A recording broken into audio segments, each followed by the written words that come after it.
ধন্যবাদ মাননীয় স্পিকার। মাননীয় স্পিকার, আপনি যেভাবে বললেন আর কি, এটা আসলে আমাদের দাবি না, এটা আমাদের একটা আর্তনাদ।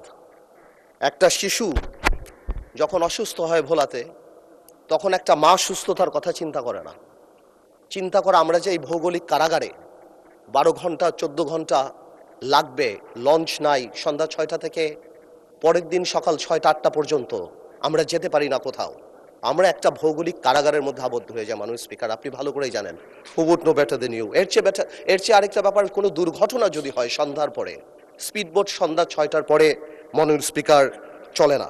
তো সেই ক্ষেত্রে আজকে দুঃখজনক যে 2026 সালে আমরা ভূখণ্ড মানে মূল যে ভূখণ্ড তার চেয়ে কত দূরে, এবং এই কারাগার থেকে যে আমরা কবে মুক্তি পাবো আসলে আমরা বলতে পারি না।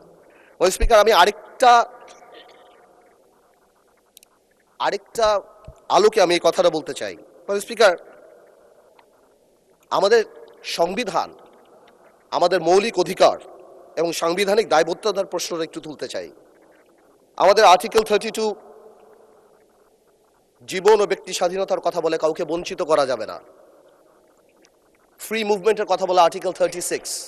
ওই দিন আমাদের সম্মানিত আইনমন্ত্রী সাহেব একটা কথা বলেছিলেন, স্ট্যাচুটরি ইন্টারপ্রিটেশনের কথা, লিটারাল রুলের কথা। আপনি স্ট্যাচুটরি ইন্টারপ্রিটেশনের লিটারাল রুল দেন, কন্টেক্সচুয়াল অ্যাপ্রোচ যান, পারপোসিভ অ্যাপ্রোচ যান, ডাইনামিক অ্যাপ্রোচ যান, টেলোলজিক্যাল অ্যাপ্রোচ যান, লিভিং ইনস্ট্রুমেন্ট লিভিং অ্যাপ্রোচ যান, যেখানেই যান এই 32 সুস্বাস্থ্য, এই 32 চিকিৎসার নিরাপত্তার কথা বলে।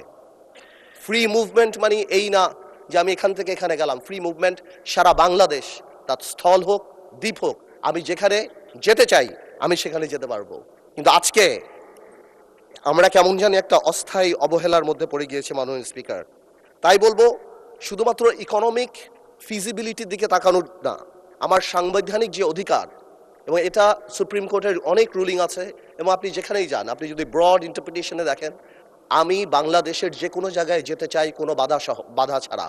কোনো ধরনের ফিনান্সিয়াল বাধা বা অবস্ট্রাকশন বা এই ধরনের অবস্ট্রাকশন এটা কোনোভাবেও সংবিধান অ্যালাউ করে না, এবং সংবিধান এখানে পজিটিভ দায়িত্ব দেয় রাষ্ট্রকে যে আমার এই বাধা সুনিশ্চিত করা।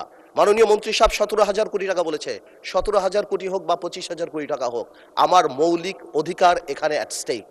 সুতরাং উই নিড দ্য ব্রিজ। আপনি যেভাবে বললেন স্বপ্নের ব্রিজ, এটা আমাদের সাম্যের অধিকার, সাম্যের প্রতীক, এটা আমাদের অধিকার। এবং আমি সম্মানের সাথে মাননীয় মন্ত্রী সাহেবকে জিজ্ঞেস করব কবে নাগাদ এই ব্রিজ আরম্ভ হতে পারে এবং কত দিন লাগতে পারে। এবং আমি আরেকটু বলতে যাচ্ছি যে আমি মাননীয় প্রধানমন্ত্রীকে ধন্যবাদ জানাই যে হ্যাঁ, বরিশালে উনি এই আশ্বাস আমাদেরকে দিয়েছেন। আমি আরেকটু ধন্যবাদ জানাতে চাই, বিকজ একটা মেডিকেল কলেজও আনঅফিসিয়ালি আমি কথা হয়েছিল আমাদের মাননীয় স্বাস্থ্যমন্ত্রী সাহেবের সাথেও আমি দেখতে পেলাম মেডিকেল কলেজ অনুমোদন হয়েছে।